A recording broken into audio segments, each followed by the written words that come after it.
Lesson number 3. So natapos na natin yung theological. So pupunta na tayo sa phase 3. So pakibasa nga po ulit ito. Ano yung purpose or goal of preaching? The purpose of goal of preaching is not only information, but transportation. Ha?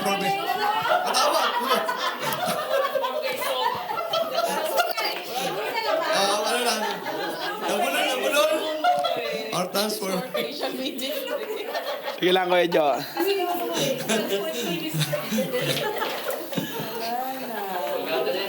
Dapat kung ganun Kuya Jo, dudugtungan mo. Transportation, dadaling ka nito sa langit. Ganon. We need to bring them to a point where they need to make the decision to repent and obey. Decision. So ibig sabihin, it's not only giving information, but transformation yung aim po natin. Hindi ka lang basta, when we do the sermon or preaching or anything, dapat ito po yung aim natin. So, transportation, Kuya Jo. Phase 3. So, ito na yung homiletical presentation. So, medyo kan na po natin. Ito naman po yung tinatawag nating announcing the sermon's application. So, kanina kung paano gawin, ito naman is yung application. So, meron din po tayong 7. Di ba? Ang dami pa. So, phase 3, matututunan po natin purpose of the preacher, passion of the preacher, pattern of the preacher, presence of the preacher, projection of the preacher, practice of the preacher, props of the preacher. So kanina, pinag-aralan natin kung paano ba i-prepare yung sermon natin. Tama po ba? Yung preparation. Ito naman, execution o delivery. So una, purpose of the preacher. Sabi dito, the effectiveness of the sermon depends upon 2 factors.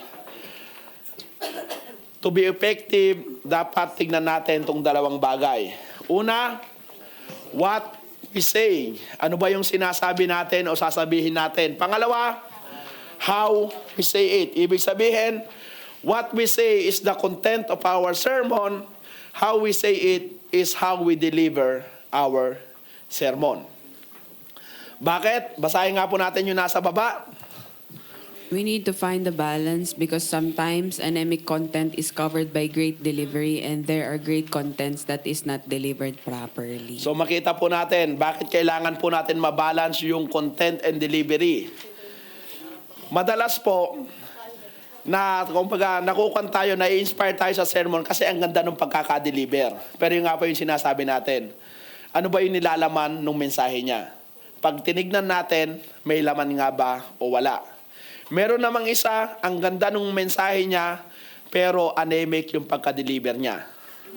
Di ba? Meron po yun. Kumbaga, nadidipit yung purpose. Di ba? Nakakapanghinayang. Di ba? Nakakapanghinayang. Gaya nga po sinasabi namin, sayang yung aura mo sa pagdi-deliver kung hindi naman tama yung binibigay mo.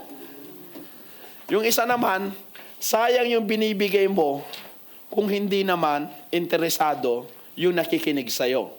That's why we need to find that balance. Kaya nga po in your preparation of the sermon, you need to think about the illustration and the conclusion. Kasi you need to catch your audience. Dito pa rin po papasok yun. That is your responsibility as a preacher. So sabi dito, great content and effective delivery, it is not only about techniques or skills of the preacher.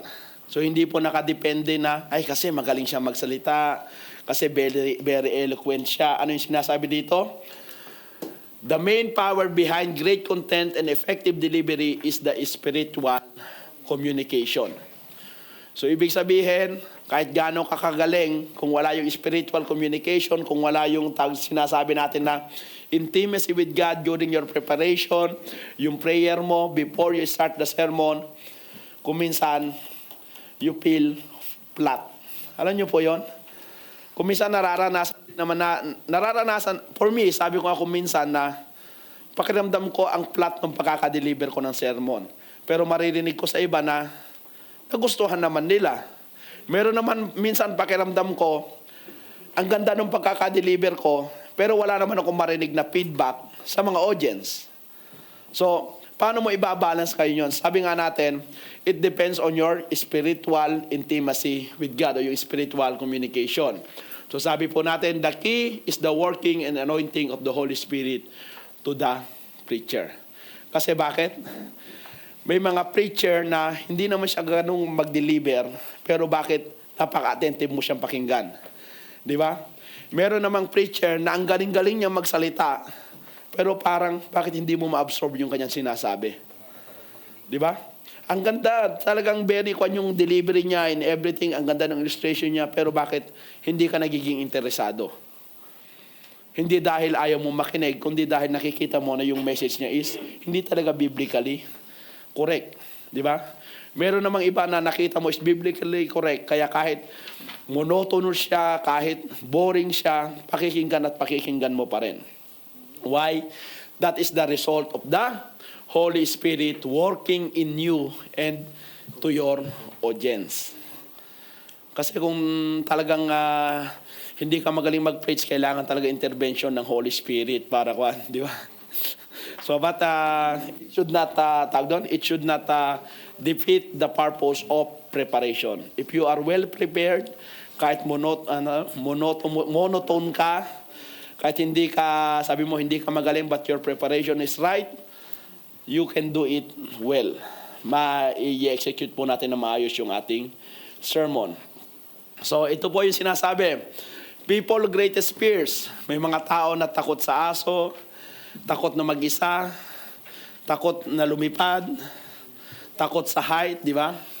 Pero ang number one daw na fear ng mga tao is speaking before a group. Di ba? Bakit kapag, di ba? Bakit ang daldal mo kapag kausap mo lang is yung on the circle of your friends? Di ba? Hindi ka maubusan ng kwento. Bakit nung pinatayo ka na dito sa harap, hindi ka na makapagsalita? Di ba? Di ba? Ang linaw-linaw mo magsalita nung kausap mo nung hindi ka nasa pulpito, nung tumayo ka sa pulpito, ang bilis-bilis ng boses mo. Di po ba? So, this is true, di po ba? Na talagang nakakatakot magsalita sa harap ng maraming tao. Di po ba? So sabi nga po dito, sabi ni Jacob Baude, sabi niya, the mind is a wonderful thing. It starts working the minute you're born and never stops until you get up and speak in public. Naranasan po natin to na parang pag tumayo ka na sa harap ng maraming tao, wala nang pumapasok sa isip mo. Di ba? Wala ka nang masabi. Pero bago ka tumayo, di ba? Ang dami mong naiisip sabihin. Pag tayo mo dito, wala na. Which is true kung minsan, di po ba? But it takes practice and it takes talaga understanding kung bakit dapat kang tumayo. So yun po yun. Maraming takot tumayo. Sabi nga, first time ko, baka 5 minutes lang ako. Di ba? Maraming nagsasabi, nung first time ko, pastor, 5 minutes lang siguro to, mabilis lang to. Pero, di nga, di ba? First time niya, di ba? Pero inabot ng 45 minutes. Di ba? Sabi, exhortation, 15 minutes lang. Pero first time ko to, pastor, nakakakaba. Pero na nag-exhort, 30 minutes na, di pa rin tumitigil. Di ba? Kung minsan nangyayari po yun. Bakit po? Dahil, kumbaga, makita po natin, mapapatunayan talaga natin na, yes, natatakot tayo. But when we stand up, there is something inside us that pushes us to speak more. Di ba? And that is the working of the Holy Spirit sa atin. Di ba? Kasi kung sa sarili mo lang yon, mahirapan ka magsalita dito ng matagal di po ba? Kasi takot ka nga magsalita sa maraming tao. So, tingnan natin page 3. What causes us to be afraid? O yung sinasabi natin, what causes people to chicken out? So, ano ba yung nagkokos nito? Sabi dito, meron tayong tinatawag na giants. Giants that causes us to be afraid. Ayon po ito sa libro na sinulat ni Bruce Wilkinson. So ano yung unang giants? The giant of intimidation. So ano yung ibig sabihin ng intimidation? Sabi dito, the ones who cause you to want to run when you stand before others. It is rooted in a fear of others and a concern for how they will respond to us. Di ba nakakatakot naman tumayo, di ba? Kung minsan ito yung issue. Nahihiyang tumayo kasi, mga matataas yung education ng mga imemensahe ko. Samantalang ako, ang trabaho ko lang dito ay ganito. T-boy lang ako, janitor lang ako, di ba? Tapos yung mga audience ko is mga supervisor, manager. So ibig sabihin, tinignan mo na agad yung mga tao, yung status ng mga tao, kaya anong nangyari? Natakot ka na, na-intimidate ka na. Yan yung isa sa mga cause kung bakit hindi tayo makatayo ng with confidence sa harap ng pulpito. Yan po yung giant of intimidation. This is an external. Ibig sabihin, yung audience natin. Pangalawa, the giant of inhibition. Una, intimidation. Pangalawa is inhibition. So, intimidation is the giant who makes us feel timid or afraid. Sorry po, intimidation pa rin pala to. Mali yata yung slides ko. Ayan. To inhibit. Yan. To inhibit yourself is to restrain yourself, to feel uncomfortable about doing something. Ito naman yung parang sabi nga, minamalit mo yung sarili mo, kaya pinipigilan mo na tumayo. Kumbaga, yung una, intimidation, na-intimidate ka sa mga audience mo kasi ito sila, kasi ganito sila. Ito naman, inhibition, ayaw mong tumayo kasi ang tingin mo sa sarili mo is maliit. Nanliliit ka. Wala kang kumpiyansa sa sarili mo. That is internal. So, tama? Self-pity o anong tawag doon? Inferiority complex. Na ang tingin mo is hindi ka worthy na tumayo. So sabi dito, the giant of intimidation and so kung unawain natin, intimidation is how you view your audience, inhibition is how you view yourself. Which is true naman, di po ba? But when you start to overcome these two giants, magkakaroon ka ng confidence na tumayo. So tandaan po natin, the way to counter these two giants, so paano natin ito makakounter? Remember, it's all in the mind. Nasa isip mo lang yan. It's all in the mind. Intimidation and inhibition, it's all because of your pride. Basahin nga po natin. It is not about pleasing people. It is not about what you can do or you are. Just give your best and leave the rest to God. So ibig sabihin, una, huwag mong tignan yung sarili mo. Ilagay mo yung sarili mo na na-assign ka because it comes from God. So ibig sabihin, si God ang namili sa'yo, si Lord ang namili sa'yo, si Lord din ang mag-i-equip sa'yo. Pero hindi rin pwede na sabihin mo na lang na bahala na si Lord. Kailangan mo pa rin mag-prepare, kailangan mo mag-aral. Kapag hindi mo ginawa yon, may mali rin, may problema rin po sa mentality natin o sa motive natin sa pagtayo. So sabi nga po natin, remove the pride kasi God called you to be the preacher and not them. Ikaw yung pinili, hindi sila. Bakit ikaw ang pinili? They see something in you. God sees something in you. Set your mind right. Sabi nga po natin, maraming gustong mag-preach. Pero take that opportunity as a privilege, not a burden yung pagtayo po natin dito. Kasi hindi lahat nakakapag-share. Set your mind right. Repent. It is not about pleasing them. Yun din po yung sinabi natin. It's about pleasing God. So, sabi niya sa 2 Timothy 1:17, tandaan po natin, for God has not given us a spirit of fear, but of power and love and of a sound mind. So, sabi dito, remove the pride and you will remove these two giants, inhibition and intimidation, and you will have that sound mind, that you will have that confidence na matalo yung dalawang giants na yon. So, tama ba? Tama. Purpose of the preacher.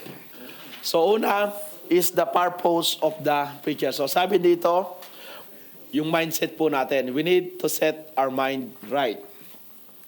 Ano ba yung motivation natin sa pag-preach? Begin by focusing on the reality that you are delivering the message of the Lord has given you to bless His people. Ano pa ang sabi dyan? Be driven by truth that the Lord has mandated you to preach His word. Susunod, remember that eternal consequences hang in the balance as you stand behind the pulpit. Ang sabi dito, the Lord has mandated you. So tandaan po natin, there is eternal consequences. This consciousness will compel you to deliver that sermon the most powerful way you can. So makikita po natin na kung hindi tama yung mindset natin, pwedeng itong statement na to maging negative para hindi ka na tumayo. But if your mindset is right, if your motive is right, magagamit mo ito to do your best when preaching the sermon. Kaya nga po sinasabi natin, it's all in the mind. Kung ano yung mindset mo sa pagtayo. Ano yung purpose mo, ano yung motivation mo. So yan po siya. Pangalawa, passion of the preacher.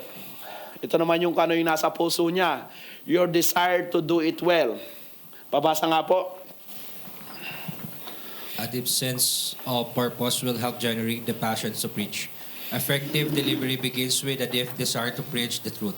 As one gets absorbed in the realizations of becoming a mouthpiece for God and enraptured by the glory of the truth to be declared, they produce the essential stimulus for good delivery.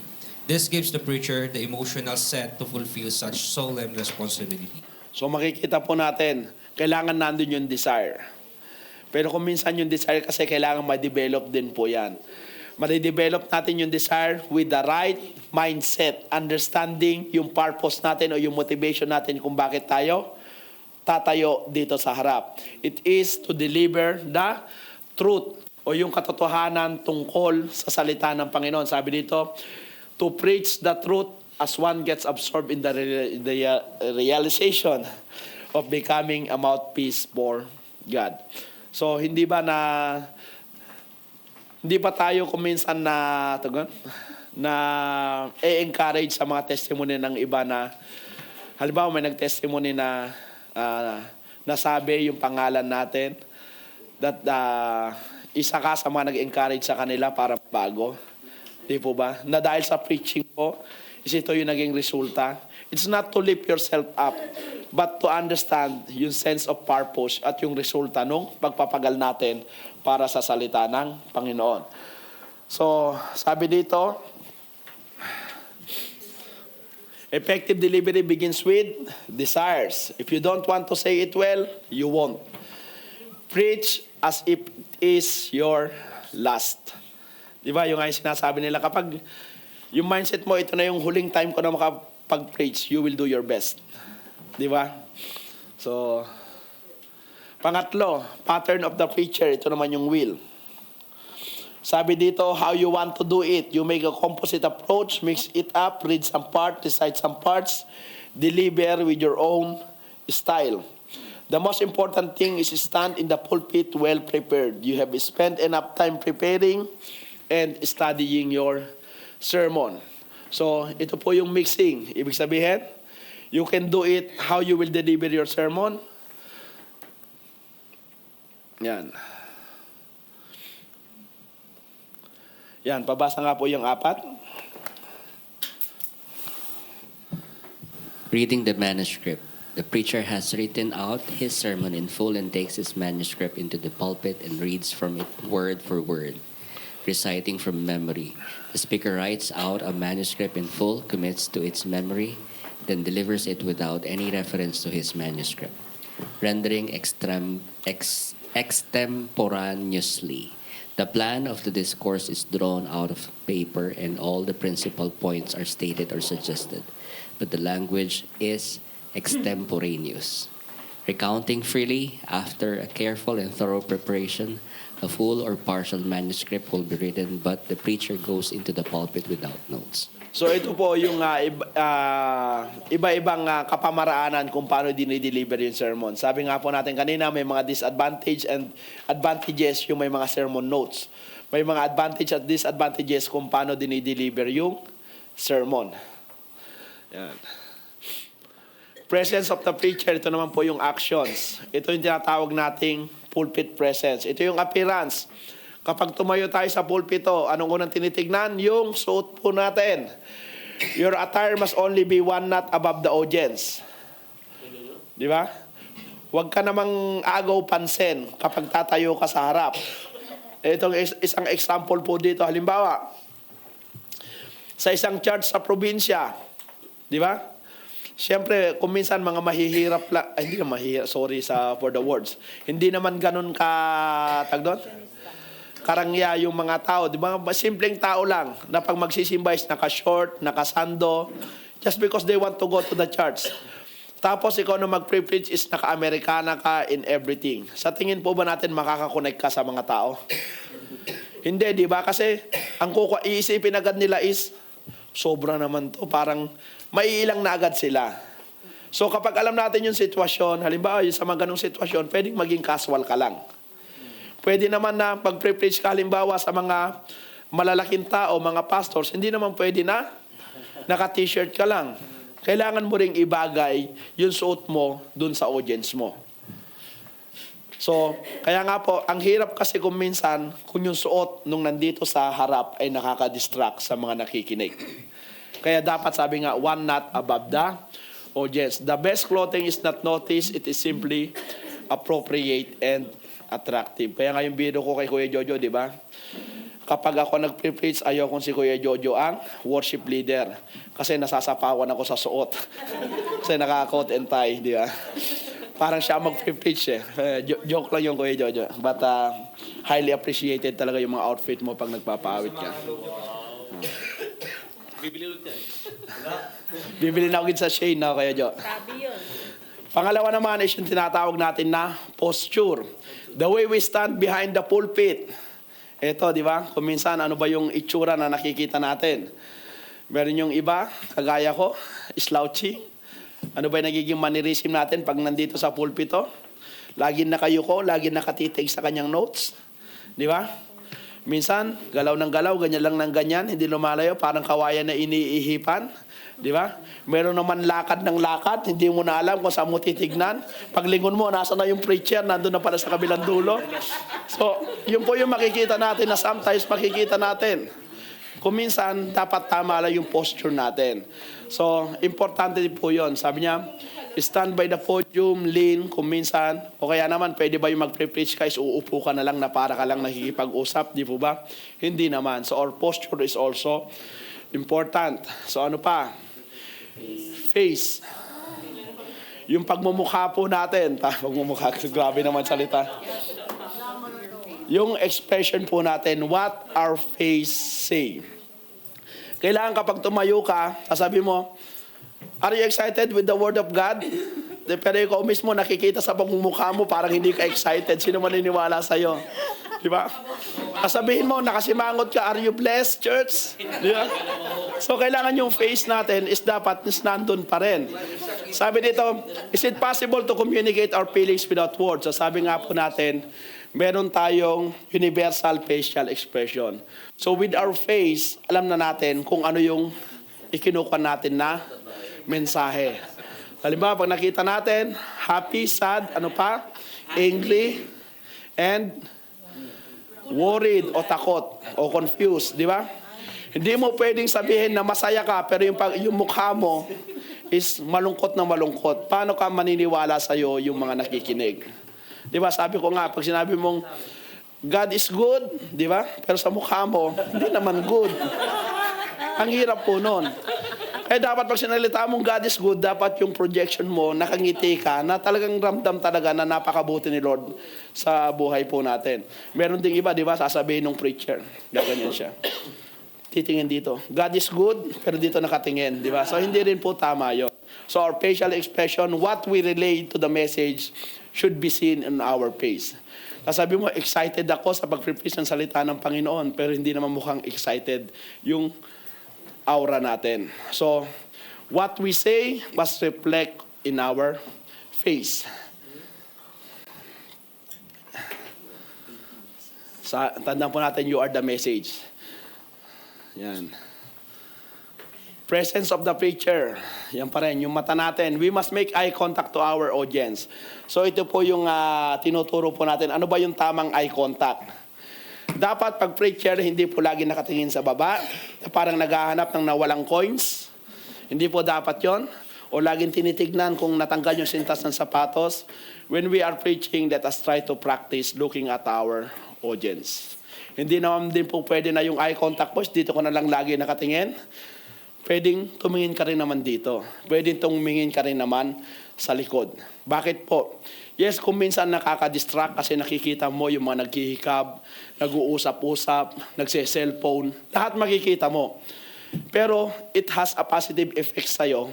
Una kasi, you can adjust the pace of, yung pace, P-A-C-E, of your preaching.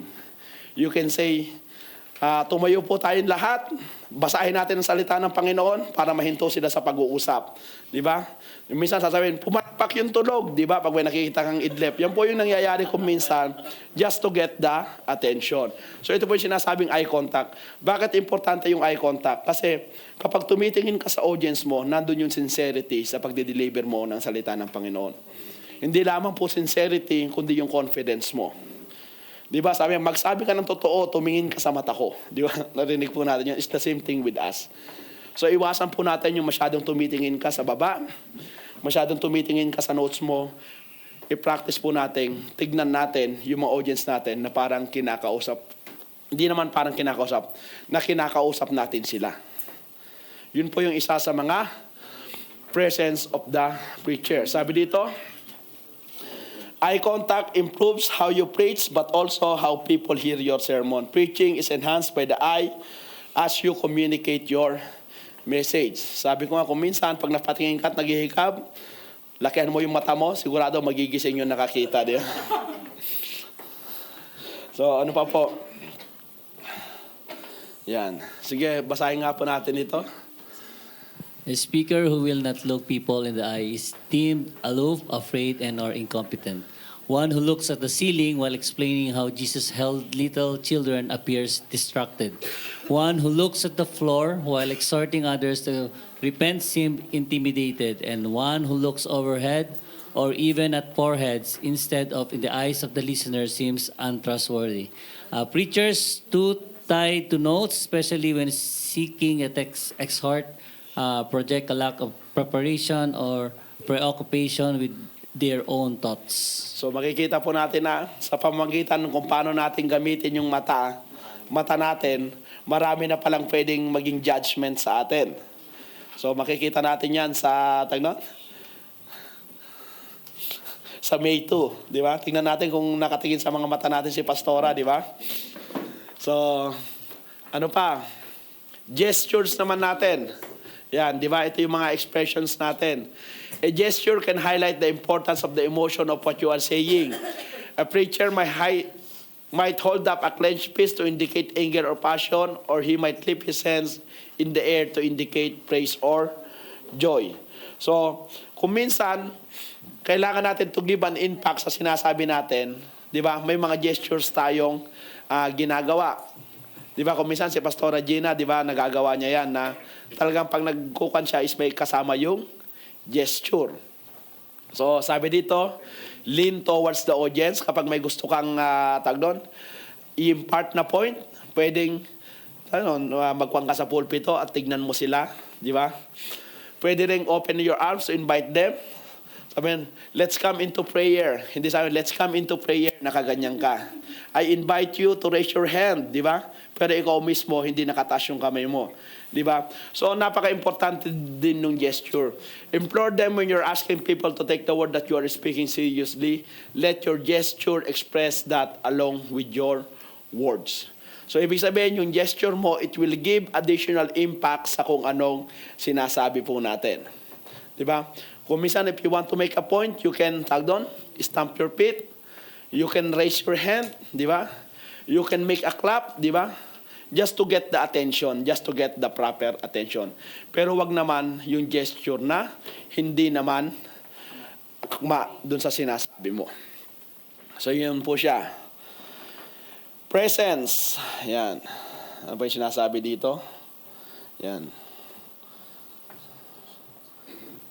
Yan, pabasa nga po. Wala po sa notes natin ito. Kapag may ganito po, wala po sa notes natin. Pabasa? Kaya pa po magbasa? Ikon pa Okay. tayo. Time's up na rin po pala tayo. May 4 na slides na lang. Okay po. Ayaw magbasa? The purposes gestures can achieve in your speech. They can repeat, they can contradict, they can substitute, they can emphasize, they can complement, they can regulate. So, yun po yun, yung purpose ng gestures. Can give emphasis, di ba? Can contradict, substitute. So, ano pa? Number 3 pa lang tayo. Yan. So, ito po yung, yan. Kung makikita po natin, itong green is our comfort zone. Ito po kay Roy Versosa. Kung minsan komportable ka na nakaganyan ka lang. Kumbaga, hindi mo na ine-extend yung mga kamay mo to make the proper gesture. So makikita natin dito, the right gesture is to be here. Wag naman yung sobra-sobra na, kumbaga yung sinasabi natin na, inappropriate gestures niya. Eliminate unnecessary gesture, identify your nervous gesture. Do not choreograph your gesture. It should come naturally. Gesture from the shoulder, not the elbows. Kasi pag galing sa elbows, para kang robot. Ganyan po yon. Sinasabi from the elbows. So kapag from the shoulder, ibig sabihin, it's your natural movement.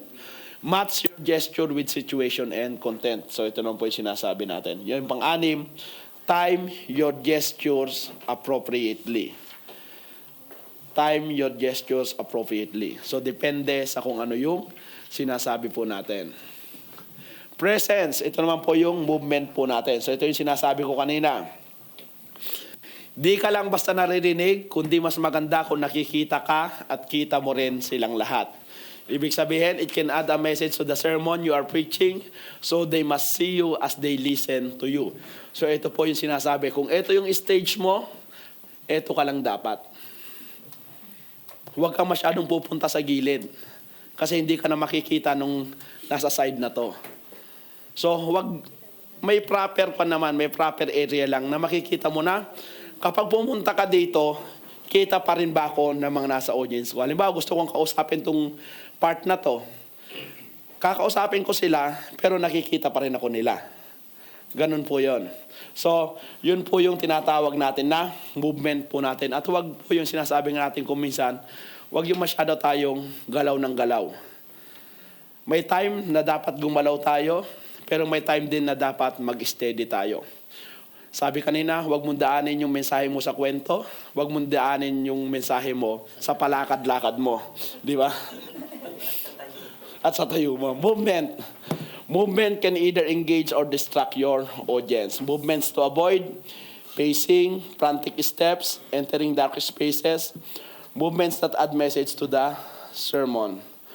Excitement, telling a story. Di ba pag nagkukwento ka, dapat kuminsan imomostra mo rin. O kumbaga i-illustrate mo rin sa kamay mo, di ba?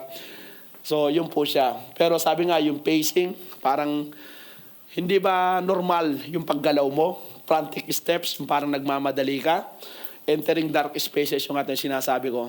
Maging aware din tayo kung saan tayo nakikita ng audience po natin. Yun na, to God be the glory.